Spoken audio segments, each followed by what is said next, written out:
করে পুলিশ দাঁড়ান না।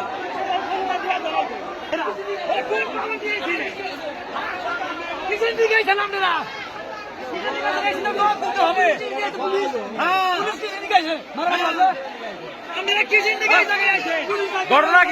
ঘটনাটা কি আসলে?